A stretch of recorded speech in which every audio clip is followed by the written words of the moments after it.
একদিন আসলে 24 ঘন্টা নয়। সুপ্রিয় দর্শক, আজকে আমি এই বিষয়টা নিয়েই কথা বলবো।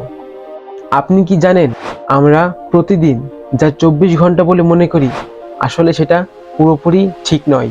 হ্যাঁ, বিজ্ঞান বলছে পৃথিবী তার নিজ অক্ষে একবার ঘুরতে 23 ঘন্টা 56 মিনিট 4 সেকেন্ড সময় নেয়। এখন প্রশ্ন হলো, তাহলে আমাদের ঘড়িতে 24 ঘন্টা কিভাবে আসে? রহস্যটা লুকিয়ে আছে সূর্যের সঙ্গে পৃথিবীর সম্পর্কের মধ্যে। পৃথিবী শুধু তার নিজ অক্ষের চারপাশে ঘোরে না, বরং একই সাথে সূর্যের চারপাশেও পরিক্রমণ করে। ফলে প্রতিদিন সূর্যকে ঠিক তার আগের দিনের একই অবস্থানে দেখতে আমাদের 4 মিনিট সময় বেশি দরকার হয়। এই 4 মিনিটের কারণেই আমরা দিনটাকে 24 ঘন্টা হিসাবে গণনা করি। তাহলে আপনি যখনই সময় দেখবেন, মনে রাখবেন, ঘড়ি যা বলে প্রকৃতি কিন্তু একটু অন্যভাবে চলে। বিজ্ঞান শুধু রহস্য নয়, এটা আমাদের জীবনকে নতুনভাবে ভাবতে শেখায়।